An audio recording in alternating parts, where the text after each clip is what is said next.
Hey everyone, how's it going? I'm Leon with No More Lines. If you're new to the channel, please be sure to subscribe, leave a like and a comment, and watch the video to the very end. In this video, I'm going to show you how to separate out first name and last name using Excel.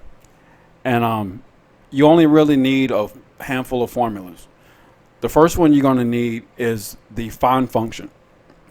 And what the find function does is that it finds the first string or the first character that you're looking for within a string, which in this case would be a cell, and it tells you the actual number of characters from the first character, and it gives you that number and a whole number. So, for example, in this particular example, when I do the find function, the first parameter is going to be find text. That's going to be what I'm looking for. In this case, since I'm using a first name and last name, the separation between the first and last name is going to be a space. So I'm going to put a space in parentheses. The second parameter is going to be within. And within is just the cell range itself, or the reference. And the last one is actually pretty important. It tells you exactly what to look for after a particular number. So what that basically means is that I can use this find function, and I can make it where there's a find function within a find function. So I'm going to actually do that in the last example, but the purpose of that is so you can find the next series of values based off of an initial value. It's basically a way to find the actual nth, or like a next value. That's really the purpose of it. So let's just go and finish this one, and you'll see where it says that so to translate it out, it's find a space within cell A1, and that returns a value of 5. That means that the fifth character in Leon Buford, which is cell A1, there's a space. Now, I'm gonna show you how that's relevant when it comes to separating the first and last name out. So here, you would actually do a left function, and what left does is that it basically will find whatever string is to the left of what I specified. First parameter is going to be the text itself. It's going to be A1.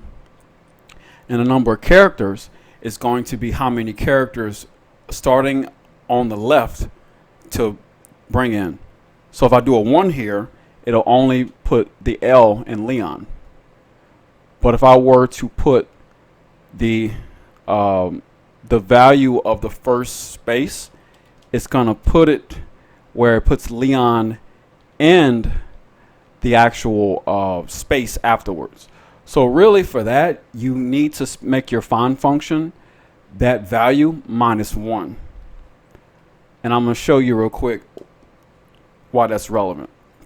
So if I were to do a right function, and the right function is actually the opposite of left.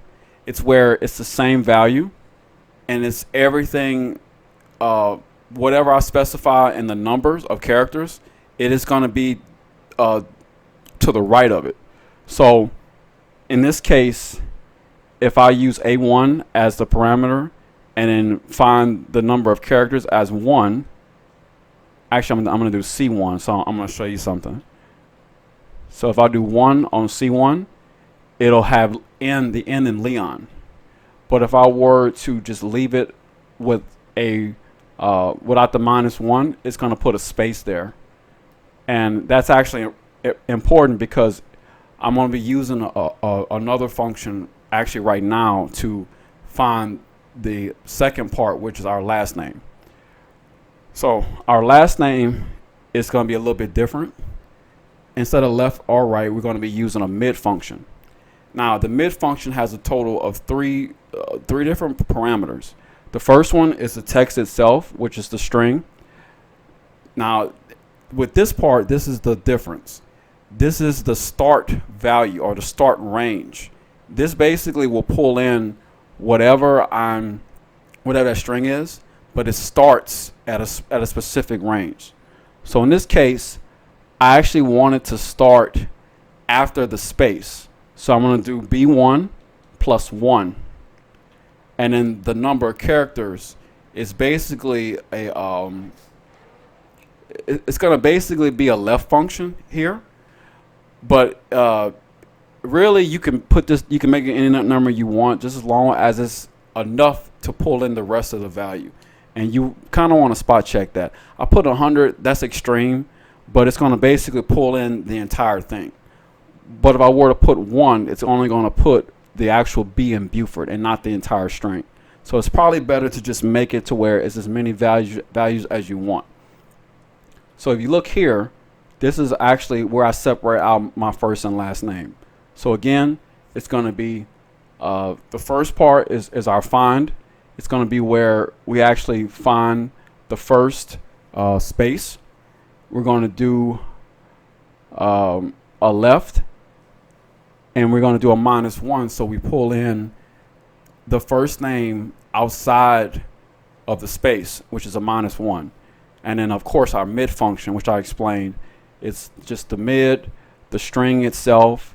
We're going to find the space, and then we're going to do the characters after the space, which is a +1. And 100 is just enough to bring in everything that is after that starting value or after the space itself. So you see that whenever we take this formula and we copy it down, you'll see that it's pretty much the same for the other value, for the other names too. And if I change this to Paul to like Jonathan or anything like that, it'll automatically update. Same thing with the last name. So if I change it to John Francis, the formula still works. Now you can actually use this formula here, assuming that the first and last name have a space in between for anything that's like that. And I'll show you real quick how it looks if I were to combine it all together. So to find the first name, I would do find A1. Find space A1. And then we're going to do our left here, A1, -1. And we should get Leon. And you'll see here for the last name the same way. We're going to do mid. We're going to do A1. Starting character is going to be find space and A1 +1 and 100. And that should be our last name. So this just makes it to where you can see it all. You can see it all within a single formula. And all you have to do is just copy this within a different column, and you can copy it down. Okay. So the example I told you earlier, where there's going to be the find function has a last part where it has the nth instance. I'm going to show you that real quick. I'm going to show you how it looks. So it's the same thing. Find find space A1, but in this case be A4. But see here, I'm going to actually do something. I'm going to do another find function, and I'm going to do a +1 here, and you'll see that that value is different. Okay. The reason why the value is different here is because it's not finding the first instance of Paul. I'm sorry, the first instance of the space. It's actually finding the second one. So the second one is actually between Bradford and Buford. So this example, it would be a married woman where her maiden name is her old middle name, and her married name is her second name. And in this case, it would be 15. So this would work the same way, but it would only work for the second part. Well, it would actually work for both of them, because assuming you're putting, and that's the thing too, there's no real way of knowing which middle name, if it's a married name or not. The only real way of knowing is if it's hyphenated. But any second name, there's no way of really knowing if it's a middle name or a married name. It's no real way of knowing. So you're gonna have to pick one side or the other. You're gonna have to say, hey, the first two names are first name and middle name. the last name is the third name, or vice versa. It's kind of hard to separate that out. The only real way of knowing is that when you do the intake, or whenever you're doing your like data entry, you would have to separate those out, and then you can take the fields and separate them out. For example, first name would be its own field, middle name would be its own field, maiden name would be its own field, and then a last name, it would be its own field. But I'm going to show you this one real quick. So we're going to put Paula and Bradford as the first name here. So it's going to be the same thing. Going to be left. It's going to be A4. It's going to be C4 minus 1. And that should bring in Paula like Bradford. And then to bring in just the Buford or the last name, it's going to just be mid A4 C4 plus 100, and that should be Buford. So yeah, hopefully you found this helpful. Like I said, it's pretty straightforward.